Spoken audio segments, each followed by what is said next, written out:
Mga idolo, isipin nyo ito. Habang nasa sideline si Stephen Curry, may isang batang superstar ang diretsyong nagyabang sa kanya. At sa parehong gabing iyon, bumagsak na naman ang Golden State Warriors sa ika-4 nilang sunod na talo. Mas masakit pa, mas marami na ang talo kaysa sa panalo ng Warriors. Ano ngayon ang karamihan mga idolo? May pag-asa pa ba sila makaligtas sa play-in race?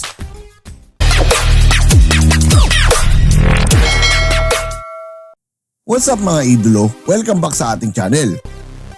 Isang matinding eksena ang nangyari sa laban ng Minnesota Timberwolves at Golden State Warriors.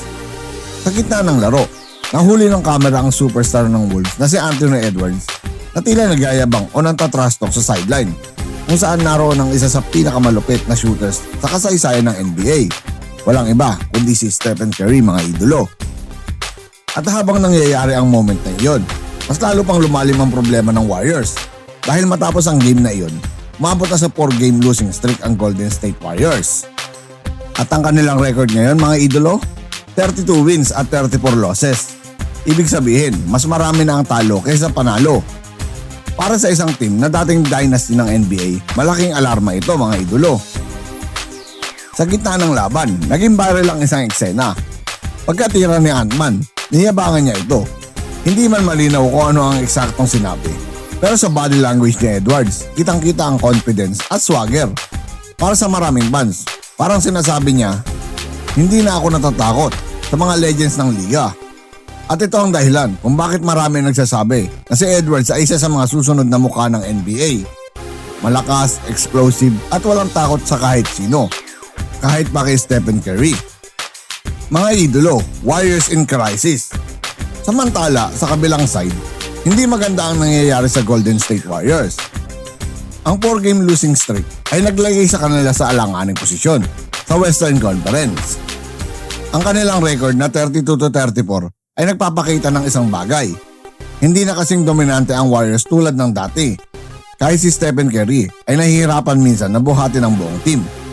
Kapag hindi siya nagkaroon ng explosive scoring night, madaling nauungusan ng Warriors. Lalo't wala si Jimmy Butler dahil sa injury mga idolo. Ang mas problema ngayon, napakasikip ng laban para sa play-in tournament sa Western Conference. Kabilang sa mga teams na nakikipagkagawan sa spot ay ang Phoenix Suns, Los Angeles Clippers, Portland Trail Blazers. Ang mga team na ito ay may sapat na talento para agawin ang spot ng Warriors. Isang maling stretch lang ng games, pwede tuluyang mawala ang Golden State sa playoff picture. Mga idolo, bakit nahihirapan ng Warriors? Maraming analyst ang nagsasabi. May ilang dahilan kung bakit nahihirapan ng Warriors ngayong season. Una na rito mga idolo, ang defense issues. Noong mga championship years ng Warriors, kilala sila sa solid team defense. Pero ngayon, maraming pagkakataon na nakakakuha ang kalaban ng open shots. Pangalawa dito mga idolo, ang inconsistent support. Kahit gaano kagaling si Stephen Curry, kailangan niya pa rin ng tulong mula sa teammates. Kapag hindi consistent ang ibang scorers, nagiging predictable ang kanilang offense. Pangatlo mga idolo, Western Conference is brutal. Ang Western Conference ngayon ay isa sa pinakamahirap sa NBA. Halos lahat ng team ay may superstar o malakas na lineup. Kaya kahit maliit na losing streak, malaki ang epekto sa standings nito mga idolo. May pag-asa pa ba ang Warriors?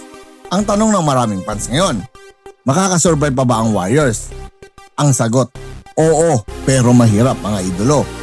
Kung makakabalik sila sa winning streak sa susunod na mga games, may chance pa silang makapasok sa play-in. At kapag nandun na sila, alam ng buong liga kung gaano kadelikado ang isang team na may Stephen Curry. Isang hot shooting night lang ni Curry, pwedeng magbago ang buong momentum. Ganyang kadelikado at ganyang kagaling si Stephen Curry mga idolo. Pero isang bagay ang malinaw matapos ang game kahapon. Habang ang Warriors ay nahihirapan, ang mga batang superstar tulad nila Anthony Edwards ay handa nang agawin ang spotlight ng NBA. Ang tanong ngayon mga idolo, ito na ba ang simula ng bagong era sa NBA? O magbabalik pa ang Warriors Dynasty? Comment nyo sa baba mga idolo kung makakapasok pa ba sa playoffs ang Warriors ngayong season. At kung gusto nyo pa ng NBA stories, analysis at latest basketball debates, siguraduhin niyong mag-like, mag-subscribe at i-hit ang notification bell button. Dahil dito sa channel na ito, basketball ang tunay na panalo. Once again, this is your Spotlight in Sports. Maraming salamat mga ka-sport.